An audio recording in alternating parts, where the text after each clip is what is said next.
नमस्कार, सत श्री अकाल, वणक्कम। आप सभी को ऑल्टरनेट मीडिया में फिर से स्वागत है। मैं आपकी host Gayatri Devi.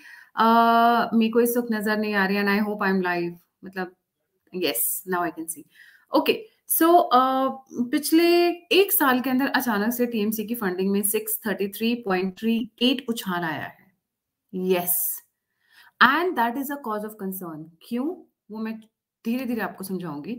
And let's have a look कि कैसे आया है और कहाँ से ये पैसे आ रहे हैं।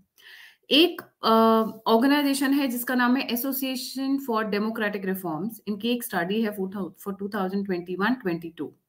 इन्होंने 6 पार्टीज का सर्वे किया और उस 6 पार्टीज का बताया जाता है जो उनको डोनेशंस आई हैं वो है 3,279 करोड़, जिसका उन्होंने सिर्फ 48% खर्च किया है, बाकी का उनके पास रिजर्व में है। इसमें सबसे इंपॉर्टेंट जो बात है नोट करने की कि टीएमसी को इसमें इंक्रीज, मैं टोटल की बात नहीं कर रही हूं, जो बढ़ा है इनका, जो इंक्रीज इन डोनेशन है, that is something very very big cause of concern.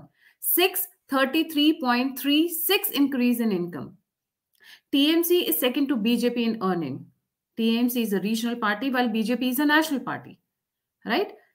अब यहां पे देखते हैं comparison in increase in income of 6 main political parties की हम बात कर रहे हैं। बीजेपी को 154% इंक्रीज हुआ है, अगर आप साइड पे देख रहे हैं जो। तृणमूल कांग्रेस को 633, कांग्रेस जो कि नेशनल पार्टी है उसको 89%। सीपीआई माइनस में, एनसीपी को प्लस 116, मतलब आज के डेट में एनसीपी पर फिर भी लोगों को भरोसा है comparison to Congress. Baspa minus में, सीपीआई प्लस 35 और एनडीईपी को -32। यहां पर सोचने वाली बात यह है कि भाजपा एक सबसे बड़ी पार्टी है आज के डेट में। It is the largest party in the world, not only in India. पूरी दुनिया की सबसे बड़ी पार्टी है आज के डेट में। कांग्रेस नेशनल पार्टी है, मतलब भारत की सभी स्टेट्स में इलेक्शंस लड़ सकती है। तृणमूल कांग्रेस रीजनल पार्टी है, सिर्फ वेस्ट बंगाल तक कन्फाइंड है। इन्होंने कोशिश की नॉर्थ ईस्ट में जाकर लड़ने की इलेक्शंस, पर कुछ निकल कर नहीं आया, वहां पर ये कुछ गेन नहीं कर पाए। गोवा में जाकर मैडम ने इलेक्शन लड़ने की कोशिश की, कुछ नहीं हो पाया। इट्स अ रीजनल पार्टी, मतलब 1-2 स्टेट्स तक कन्फाइंड है। फिर अचानक से इतना बड़ा उछाल, इतने सारे पैसे इनको कहां से आ रहे हैं? कौन इनको स्पॉन्सर और फंड कर रहा है? स्पेंडिंग देखते हैं पॉलिटिकल पार्टीज की। सबसे ज्यादा स्पेंडिंग जो करता है इलेक्शन के ऊपर वो है कांग्रेस, 73%।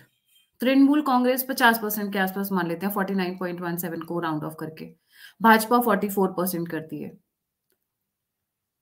बाकी CPI Marxist 51%, NCP 42%, Baspa minus में, सीपीआई अगेन 41%, फिर एनपीईपी जो है अपना 83%। बट यहां पर अब जो इंटरेस्टिंग पार्ट में लेकर आ रही हूँ वो ये है, इन लोगों का पैसा आता कहां से है? 2 जगह से है जो इन पार्टीज का पैसा आता है। एक है डोनेशन, दूसरा है इलेक्टोरल बॉन्ड्स।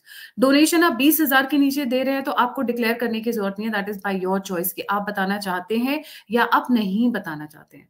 पर आता है दूसरा पॉइंट, 20,000 के ऊपर जो होगा बाय द वे उसको आपको डिक्लेयर करना पड़ेगा, and that has to be through cheque, not through cash. Electoral bonds is the key factor here. क्यों, बताती हूं। इलेक्टोरल बॉन्ड्स को 2017-18 में इंट्रोड्यूस किया था। It is a type of promissory note, मतलब मैं प्रॉमिस करती हूं आपको पे करने का इतना पैसा। There is no limit how many an Indian company और citizen can bye.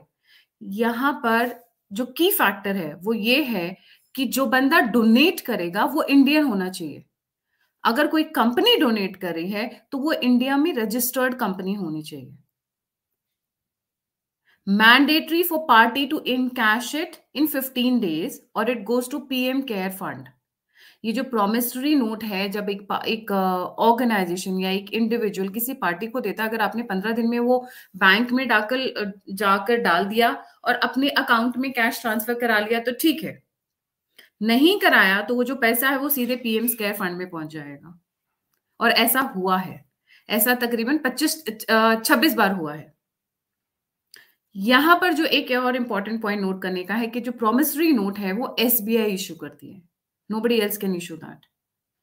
Not mandatory for party to disclose the payer. ये सबसे खतरनाक बात है। The most important point here कि पार्टीज चाहें तो और नहीं चाहें तो बताएंगी या नहीं बताएंगी कि कहां से पैसा आ रहा है। अब वापस आते हैं, ये 63% जो है, इसका 95% जो पैसा आया है टीएमसी के पास में, that has come through promissory notes, that is called electoral bonds. ये इनको कौन डोनेट कर रहा है? और ये सिर्फ 1 साल के अंदर हुआ है।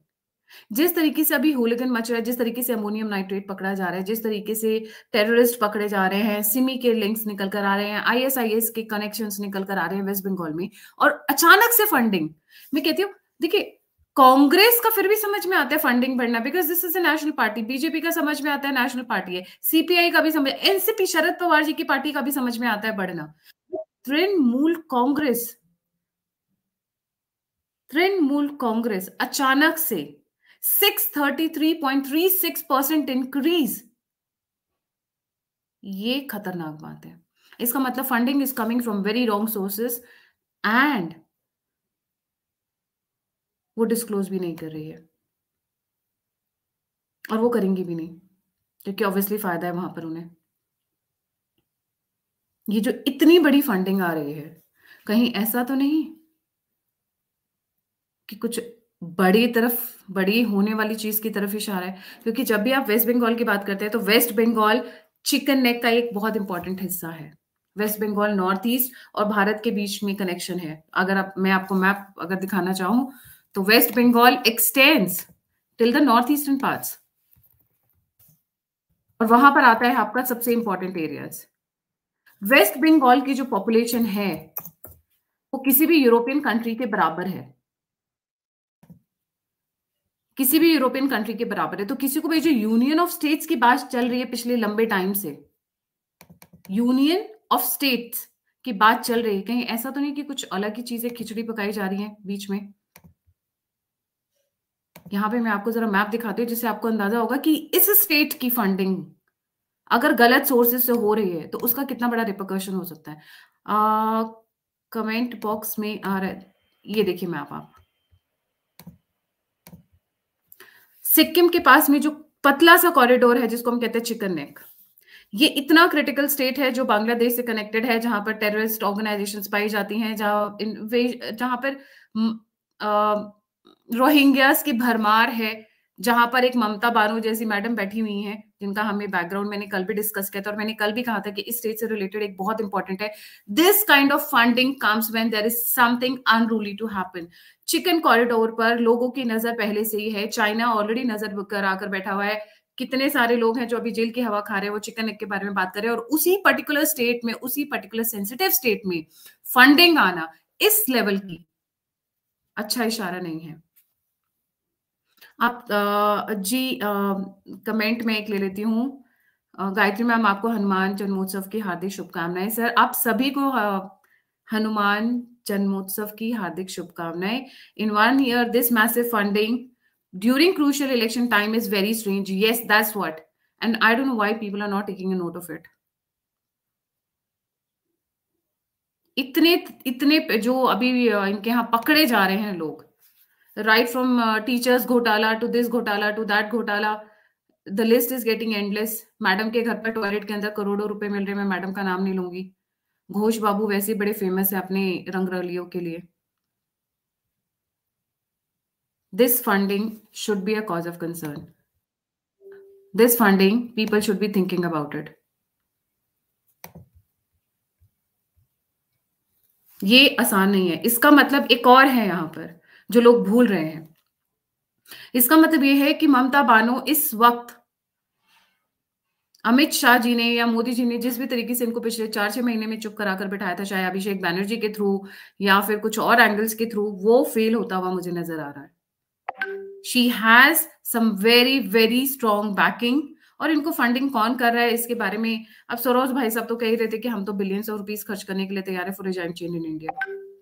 विक्टोरिया नूलेंस आपको लगता है अगर आराम से यहाँ से आकर गई हैं, श्रीलंका में ही आई, उससे पहले तमिलनाडु में भी आई हुई थी, वो आकर चली गई है। एंड विक्टोरिया नूलैंड वो बंदी है जो रिजाइम चेंज के लिए जानी जाती है।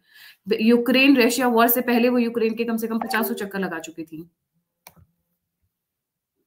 50 चक्कर लगा चुकी थी। जहां जहां विक्टोरिया नूलैंड गई है वहां वहां सरकार गिरी है। ये एक पैटर्न है विक्टोरिया नूलैंड के मूवमेंट का, कभी भी ट्रेस करिए। और अब तो खुद जो सीआईए के टॉप बॉस हैं मिस्टर विलियम बर्न्स, वो खुद गए हैं श्रीलंका और 2 ग्लोब मास्टर लेके गए जिसके अंदर वेपन्स है। वो वेपन्स किस लिए गए? ग्लोब मास्टर कोई इस तरह ऐसे तो लेके नहीं जाता है, अचानक से उड़ के नहीं जाते हैं globe masters. Please globe masters के बारे में पढ़िएगा, ये किस तरीके के वॉर प्लेन्स है। You will get an idea what is happening in south India. उसके बाद एनसीपी को इस तरीके की फंडिंग, अमोनियम नाइट्रेट मिलना। Please connect the dots. आपको बहुत सारी चीजें मेरे को रिपीट करने की जरूरत नहीं है, आप सभी इंटेलिजेंट लोग हैं। मैं ये आपके पॉइंट में लेकर आना चाह रही थी, बांग्लादेश से सामान भेजना, वेपन्स भेजना, अमोनियम नाइट्रेट भेजना उस पर्टिकुलर स्टेट में जहां पर चिकन नेक की बात हो रही है बार बार, जो सेंसिटिव एरिया है, जहां दंगों के लिए जाना जाता है, अपने ब्लड शेड के लिए जाना जाता है, is not a small thing.